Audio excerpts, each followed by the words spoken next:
want to thank Governor Mark Sanford for his service to South Carolina and his constant fight for the citizens of this state.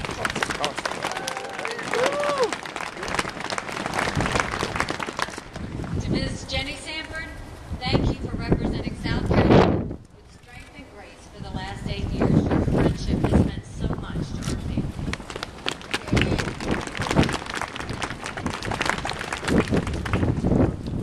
To the Sanford boys, thank you for allowing the people of South Carolina the opportunity to watch you grow up into fine young men. Rena and Nayland look forward to continuing your games and mazes in the future.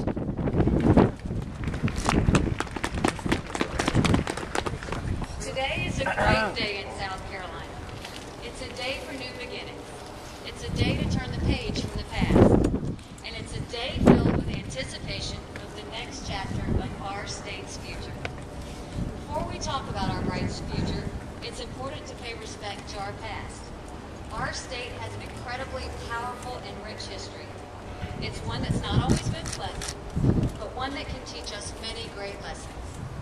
We have a history of fierce independence, and that independence has some remarkable relevance for us today.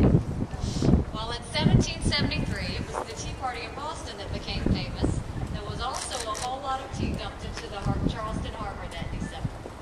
We declared independence from Great Britain some 4 months before Thomas Jefferson wrote the Declaration of Independence in Philadelphia.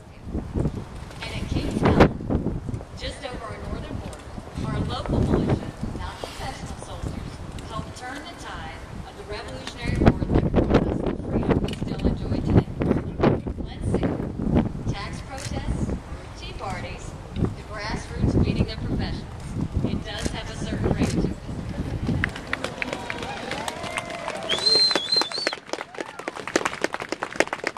Of course, when talking about our past, it would be wrong to mention our greatness during the Revolutionary period without noting the ugliness of much that followed. The horrors of slavery and discrimination need not be retold here. They too remain a fabric of our history and a fabric of our lives. But I do take comfort in and agree with the words of columnist George Will when he recently wrote this about our state's past struggles. If the question is which state has changed most in the last half century, the answer might be California. But if the question is which state has changed most for the better, the answer might be South Carolina.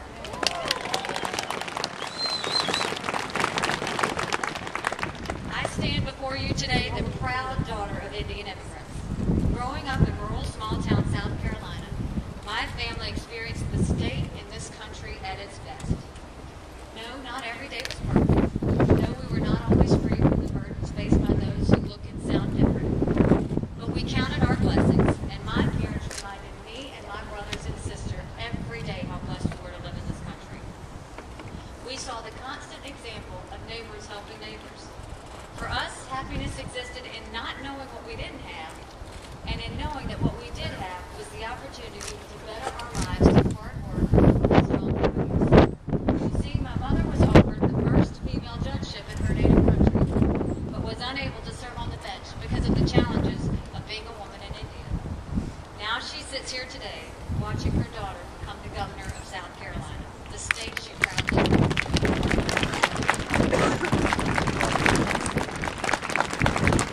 When you grow up with a mom like that, the word "can't" is not in your vocabulary. I will always be the proud daughter of immigrants. I will always cherish our family's experience, and I will always strive in my actions and in my words to make South Carolina a place where all of our children, regardless of race or gender, know that unlimited opportunities for happiness and success await them. Today, our state and nation face difficult times. Far too many of our fellow citizens are without a job. Our economy is not growing as fast as it should, and our state budget has the largest shortfall ever. But when I survey this troubled landscape, I am not discouraged. We know that tough times can produce some of the best decisions, and it is our duty to make this time of challenge into the opportunity it can be to turn our state around. It is indeed a new day, and on this new day, we must commit ourselves to the proposition that failure is not an option. When I think on our present economic challenges, I am reminded of the words of Margaret Thatcher, who said, Once we concede that public spending and taxation are more than a necessary evil, we have lost sight of the core values of freedom. Nearly 2 years ago, the federal government in Washington decided to transfer its irresponsible fiscal practices to the state. And our state, just like every other, accepted it. When we produce this year's budget, we will see the heavy price for having done so. In our coming years, we must recognize that we will not produce the jobs our people deserve by placing higher tax burdens on our workers and our small businesses. And we will not reach prosperity by increasing state government's share of our economy. Be assured, however, that I have every confidence we will achieve a much more prosperous place. And we will do so by going back to that spirit of independence that fueled South Carolina's leading role in defeating the strongest nation on earth 2 centuries ago. When we embark on this journey toward growth and prosperity, we must do so together with one vision. A vision that is focused on the success of our families and our businesses is a vision that is not impaired by partisanship, personalities, or distractions. We don't have time for that, and I won't stand for it.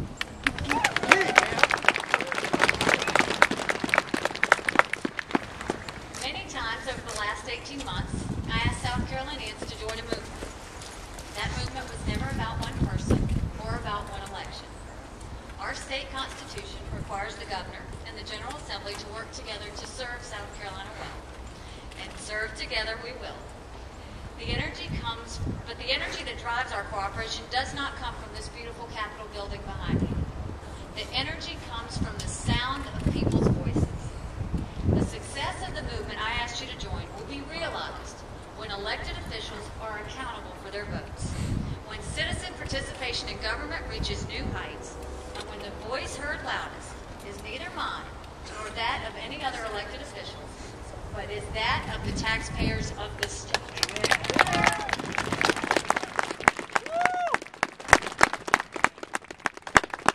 the days, weeks, and months ahead, we have the opportunity to reduce state spending and make it more efficient. We have the opportunity to improve education and allow our children to be successful regardless of where they're born. We have the opportunity to strengthen our small businesses to help them create the jobs our people need. We have the opportunity to restructure our state government to make it more transparent, more accountable, and more respectful of the people of South Carolina. We must seize these inspiring opportunities. If we do, we will have a state where good jobs are in constant supply, where South Carolina becomes the envy of the nation, and where we are so free of political distractions that even the media is forced to report good news.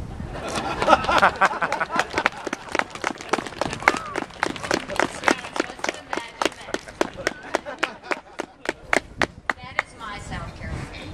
It's the South Carolina I want for my children and for every family in our great state. So with faith in God, who knows what is right, and faith in our own ability to use the skills and judgment He gives us to do what is right, we can make this vision a reality. Thank you. May God bless South Carolina, and may He continue to bless the United States of America.